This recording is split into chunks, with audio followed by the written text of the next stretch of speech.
디모데후서 3장 16절 보겠습니다. 요한복음 3장 16절은 주 예수를 믿으라 그리하면 너와 내 집이 그거는 고린도 전서에 나오는 거고, 이건 하나님이 세상을 이처럼 사랑하사, 그 핵심적인 말씀인데, 이것도 3장 16절이 비슷합니다. 성경에 관한 건데, 시작. 모든 성경은 하나님의 감동으로 된 것으로 교훈과 책망과 바르게 함과 의로 교육하기에 유익하니, 이는 하나님의 사람으로 온전하게 하며 모든 선한 일을 행할 능력을 갖추게 하려 함이라. 같이 기도하겠습니다. 성경에 대한 내용인데, 신앙과 교리입니다. 이 중심 내용이 뭔가, 그리고 기독교의 핵심적인 그 교리가 뭔가, 그 내용인데, 이 성경은 세부적인 내용은 없어요. 그러니까 실천 강령이라든가 행동 지침에 대한 세부적인 그런 하나하나의 말씀은 안 나오는데, 개괄적인 것이 나오는데, 특별히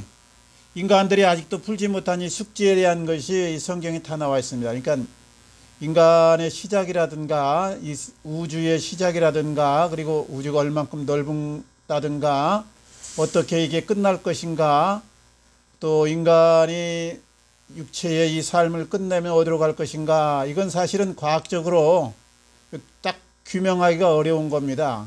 사람들이 의문은 갖고 있지만 그저 막연히 모르는 채 지나가는 건데, 여기에 대한 대답을 가르쳐주고 있다. 그래서 세상의 시작과 인간의 시작, 그리고 세상의 끝날, 그리고 우리 인생이 끝나면 어디로 가는가, 여기에 대한 것을 제시해주는, 그러니까 인생의 신비를 알 수 없는 그 비밀을 알려주는 책입니다. 성경은 이제 하나님이 주신 책이다. 이거는 이제 저자가 하나님이라는 뜻이 아니고, 각자 글을 쓴 사람들은 여러 명인데 한 40명 되는데, 일맥상통하게 하나님이 우리 인류를 위해서 주신 선물이다, 이 말이죠.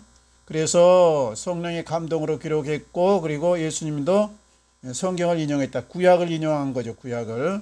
그래서 이제 이 신약을 완성하시면서 가르쳤다. 그러니까 성경의 주인공은 예수 그리스도입니다. 예수 그리스도. 구약은 오실 예수 그리스도에 대한 예언과 그런 예표적인 내용이 들어있고, 신약은 이제 예수님의 기록과 그 말씀, 그리고 그를 전하고, 그리고 그 후대의 제자들이 이제 이렇게 여러 가지 상황에 맞게 이제 적어 놓은 거죠. 그래서 구약에는 350여의 오실 예수님에 대한, 메시아에 대한 이것이 나오고, 신약에는 이제 주님의 말씀과 행적이 기록되어 있는데, 1518번 정도가 이제 다시 오실 예수님, 재림하실 예수님에 대한 이런 말씀이 있다. 성경은 이제 인류의 3대 사건, 그러니까 인류가 어떻게 시작되었는가, 세상이 어떻게 시작되었는가, 지금 이제 물리학에서는 빅뱅 이론이라고 대폭발 이론을 이제 호킹 박사가 이렇게 해놓고 갔는데, 그걸 이제 가장 신뢰하고 있는데, 그게 사실인지 아닌지는 모르지만은 어떤 점에서부터 이제 시간과 공간과 이런 우주가 이제 팽창되면서 시작됐다, 이렇게 하고, 지금도 우주가 계속해서 지금 넓어져 가고 있다. 길이를 잴 수가 없죠. 너무너무 넓어서. 그래서 100광년이다, 150광년이다, 200광년이다 이런 얘기가 있는데, 지금도 팽창되어 가서 그걸 잴 수가 없어요. 빛으로 이제 가서 돌아와야 이게 인간이 측정이 가능한데, 빛의 속도로 지금 팽창해 가고 있는 중이니까 끝을 갈 수가 없는 거죠, 이게. 그게 얼마나 이제 이게 많으냐면, 별들의 수가, 그 러시아 과학자가 그 대충 이제 추정을 해가지고 이 주먹 하나의 바다의 모래가를 딱 잡으면 한 800만 개가 들어간다, 이렇게 이제 했어요. 그래가지고 그걸 측정해 보니까 바다의 모래, 강가의 모래보다 한 7배 내지 10배가 별의 숫자가 많다. 그러니까 우주가 어마어마한 거죠. 이 별이라든가 달이라든가 이런 그 개체가 모래의 숫자보다 더 많다. 그만큼 넓다는 얘기고 끝이 없다는 거죠. 이걸 이제 하나님이 전부 시작을 하셔가지고 이제 이렇게 현재 있다, 이 말이죠. 그리고 인간의 역사는 이제 100년 안팎이기 때문에, 이 장구한 역사에 대해서는 여러 가지 고생대, 중생대 그런 얘기가 나오는데, 그것이 정확한지 탄소 동위 원소 가지고 측정하라는데, 그것도 확실치가 않습니다. 가설이죠, 일종의 말하자면. 그렇지 않을까 하는 추측 정도입니다.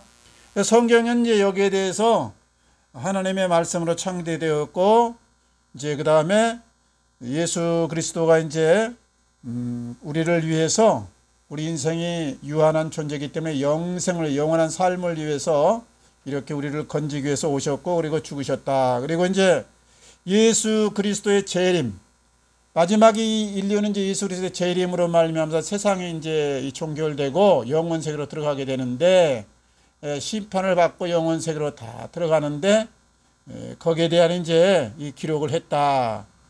그러니까 성경은 하나님이신 예수님이 인간으로 오심을 기록하였다. 그러니까 하나님이신 예수님, 우리가 어떻게 보면 예수님이 이제 4대 성인이라고 하기도 하고, 그저 이스라엘 땅에서 이렇게 좋은 가르침을, 그리고 제자들을 양육하고 좀 기적을 좀 행하신 분이다, 이 정도로 알고 있는데, 사실은 하나님이다. 하나님의 본체가 인간의 모양을 입고 오셨다. 그래서 예수님은 이제 온전한 하나님이면서 또 온전한 인간이다. 그러면 이것이 객관적으로 어떻게 증명되느냐 그럴 때, 보통 이제 이 네 가지로 말하고 재림 사건까지 앞서서 5가지로 이제 이야기를 하는데, 예수님의 동정녀 탄생이다. 동정녀라는 건 이제 남자의 씨가 없이 처녀의 몸에서 나왔다. 그러니까 예수님의 그 외적인 모습은 대부분 다 마리아를 닮지 않았을까?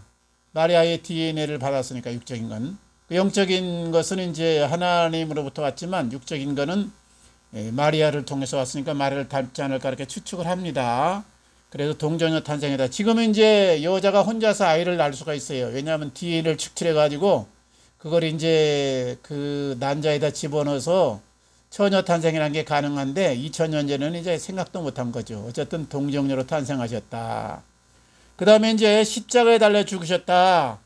십자가의 그 고통을 받고 죽으신 다음에 무덤에서 부활하셨다. 이제 이 부활 사건은 이제 죽음을 깨고 일어나는 사건은 인간의 한계거든요. 그러니까 다 모든 것을 인간이 지금 많이 발전시켰지만 죽음이란 이 숙제를 해결을 못했는데, 조금 기냐 짧으냐 요 정도 이제 연장선상에 있는 건데, 죽음을 깨고 부활하셨다. 그래서 주님이 친히 이제 나사로 3일 돼서 썩은 냄새나는 나사로를 살리시고, 주님이 친히 또 자신 죽을 것을 말씀하고 부활할 것을 말씀했는데 그대로 이뤘다. 이거는 이제 인간적인 차원으로만은 안 되는 한계인데 뛰어넘었다. 그러니까 신적인 차원이다. 그래서 하나님이다.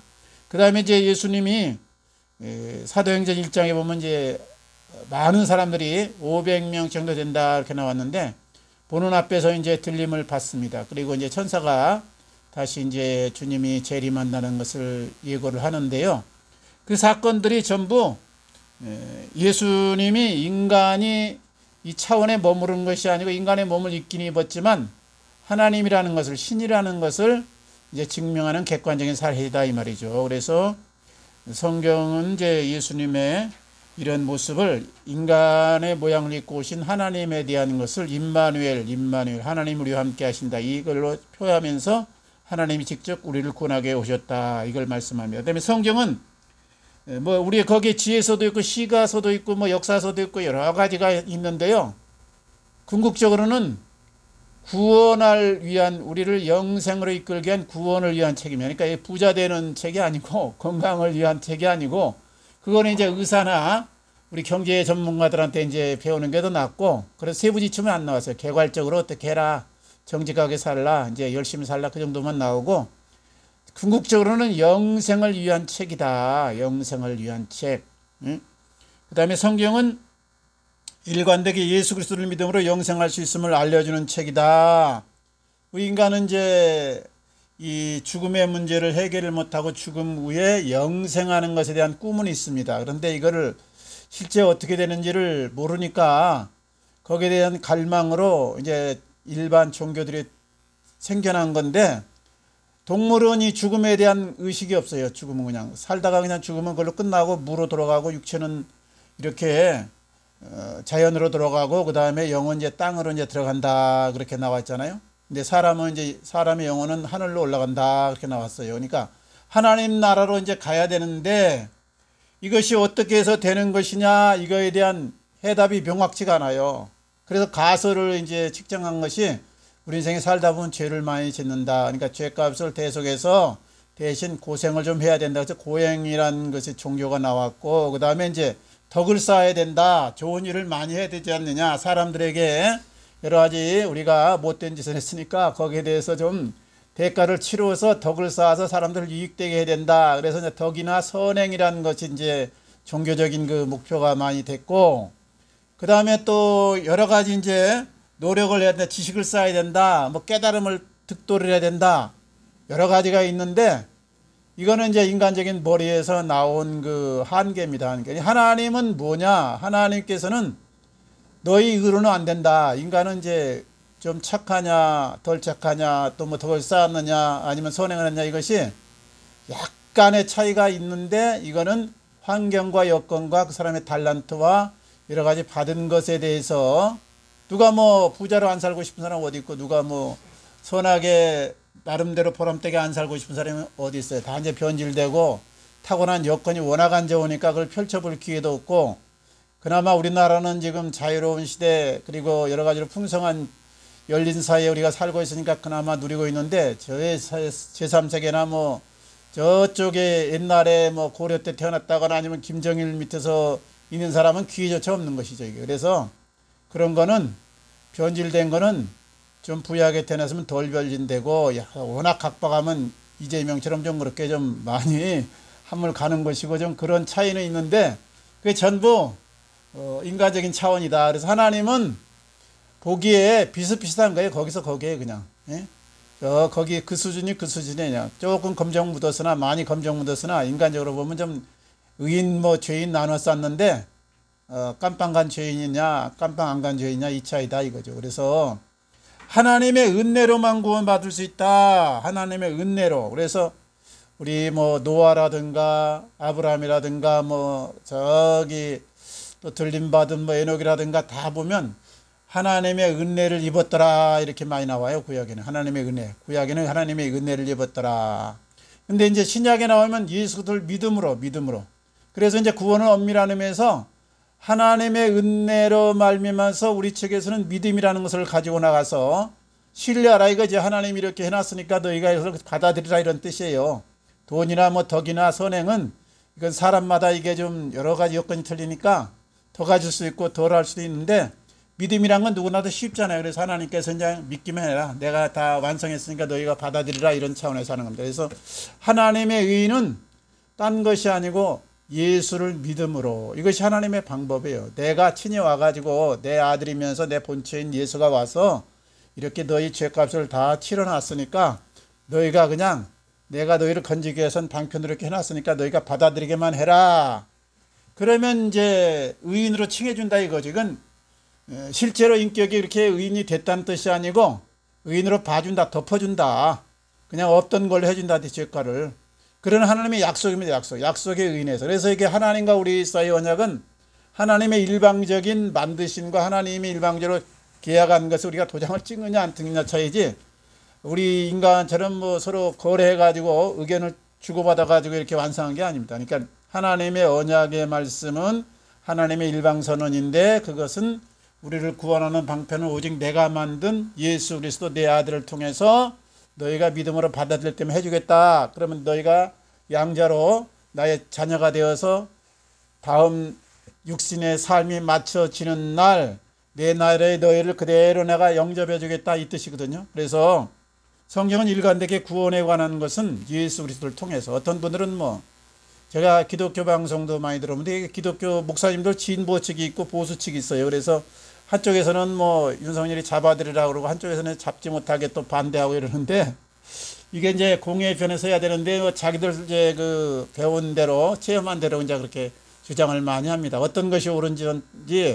그래서 너무나 이거 우리 국민들이 데모나 이런 시위나 이런데 정치인들의 그 선동 내지는 그런 기류에 같이 편성하면 안 좋아요. 그냥 그건 그거고, 우리는 우리 할 일을 하면서 말이죠. 바르게 그냥 우리 위치를 잘 지켜야 되는데, 너무 그냥 거기에 세상 그 정권에 그냥 편성해갖고 막 기독교인들도 진보 뭐 보수로 나눠고 싸우는 거는 하나님 보기에 상당히 껄끄러운 것이죠. 이게. 그래서 적당한 선에서 위에서 기도하고 적당한 발언하고 그냥 끝내는 정도로 해야지, 막 앞서 나가서 광화문 가서 막 아들이 가서 헬스한 건, 이건 좀 모양새가 안 좋은 것 같아요. 근데 어쨌든 구원에 관한 거는 예수 그리스도를 통해서, 뭐 양심 시대는 양심으로, 또 뭐 어떤 뭐 율법 시대는 율법을 통해서, 뭐 또 복음을 안 듣는 사람들은 하나님이 뭐 그 나름대로 뭐 마음의 율법을 통해서 이런 얘기가 있어요. 그래서 뭐 이순신 장군이나 뭐 세종대왕도 뭐 구원받았다든가 뭐 그런 것을 주장하는 분도 있는데, 이건 어떤 학설이고요. 성경이 일관되게 주장하는 것은 모든 사람이 구원하는 것은 예수 그리스도의 피공로로 우리가 믿음으로 받아들일 때만 가능하다. 이게 성경적인 구약도 마찬가지고 신약도 마찬가지고. 예, 노아가 왜 구원받았냐면 은혜로 말미암아 하나님께 은혜를 입었더라는데, 이 은혜가 바로 예수님이 앞으로 오셔가지고 죄의 문제를 해결해서 하나님과 우리 사이에 맡겼던 장벽을 헐고 화해를 시킨다는 이 전제가 깔려 있어서 동물의 제사, 그리고 여러 가지 염소나 뭐 비둘기의 피를 받은 것이지, 이게 없으면 소용이 없습니다. 이게 히브리서에서 이제 일관되게 우리에게 가르쳐 주는 거예요. 그러니까 구약의 성도도 예수 그리스도를 믿음으로, 신약의 성도도 예수 그리스도를 믿음으로, 이게 없는 구약의 제사는 그림자거든요. 실체가 없으면 그림자가 소용이 없는 거예요. 예수님이 만약에 십자가에서 속죄한 이 사건이 없었으면 아브라함이나 노아나 에녹이나 다 이게 형벌에 처해야 되는 겁니다. 이게 단지 시간적으로 하나님이 오실 메시아를 믿은 것도 해당시켜주고, 우리가 2000년 후에 지금 믿는 우리도 해당시켜주고 그래가지고 전부 다 십자가의 대응가를 시켜놓은 거죠. 그래서 성경은 일관되게 구원의 길은 오직 믿음으로 하나님이 예비해 두신 예수 그리스도를 나의 죄사는 영생의 주로 딱 받아들이는 것을 전제로 해가지고, 그래서 누가 뭐 저 지옥 갔다든가 누가 천당 가 있다든가 이거 믿지 말고 말이죠.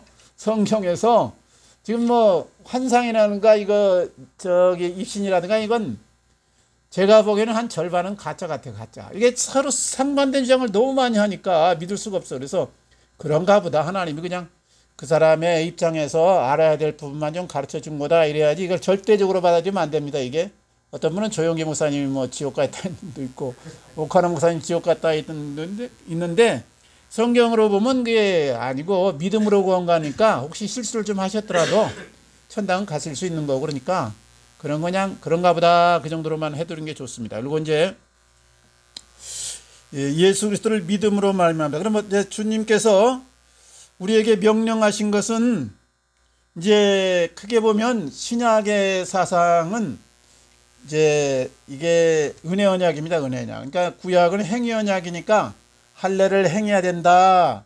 그 다음에 율법을 지켜야 된다. 너희가 내 명대로 하면 복을 받고 명을 어기면 저주를 받는다. 너희가 뭐 이렇게 행하라.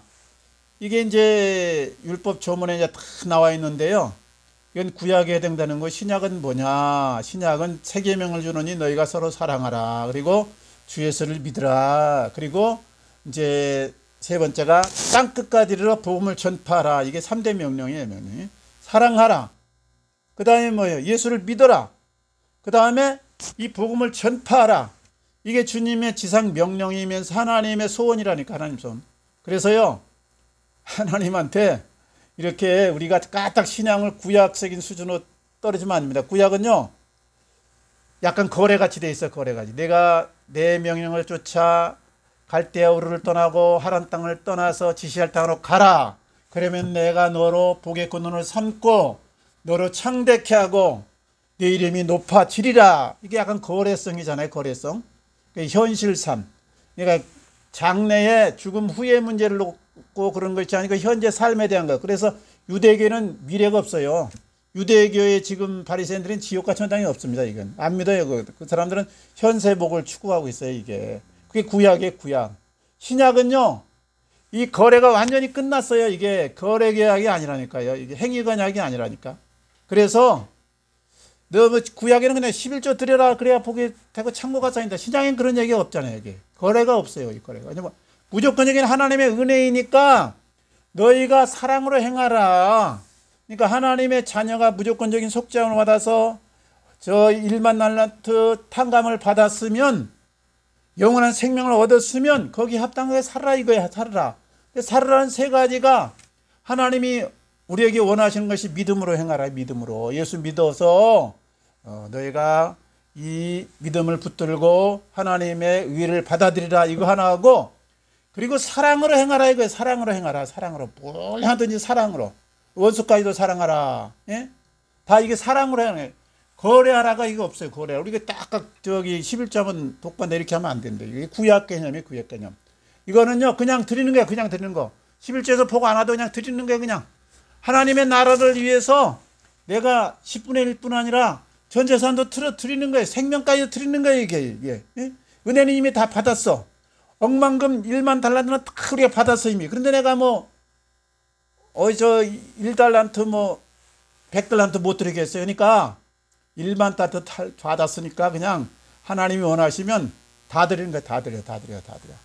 이게 이제 10분의 1 개념은 구약 개념이고 10분의 10은 신약 개념입니다. 이게 내 생명까지도 원하시면 드린다 이거죠. 그래서 사도 바울이 다 이제 내어줬잖아요. 다 자기 생명까지도 다 인생까지도 전부 다 삶을 이제 전체를 다 드렸듯이 삶으로 온전한 순교의 제물이 된 거예요. 이게 베드로도 마찬가지고 다 12제가 다 그렇게 살았어요. 구약처럼 10분의 1만 하고 나머지 10분의 9는 내가 마음대로 쓰자 이러면 안 되는 거예요. 이게. 그러니까 이제 신약은 그 폭이 구약을 훨씬 뛰어넘었다. 사랑의 일만 날 때 빚을 졌기 때문에. 그래서 하나님의 소원은 모든 사람이 구원을 받으며 진리를 아는 데 이르기를 원한다. 그러니까 이제 기도할 때요. 저는 옛날엔 발라드 소리를 많이 했는데 지금 발라는 안 하고 그냥 이렇게 합니다. 하나님 제 사정 아시죠? 제 개인 육신적인 소원 아시죠? 그리고 이제 그냥 안 들어주면 가끔 한마디씩 해요. 그리고는 하나님 마음이 뭡니까? 하나님의 소원이 뭡니까? 하나님이 원하시는 것이 뭡니까? 내가 어떻게 살기를 원합니까?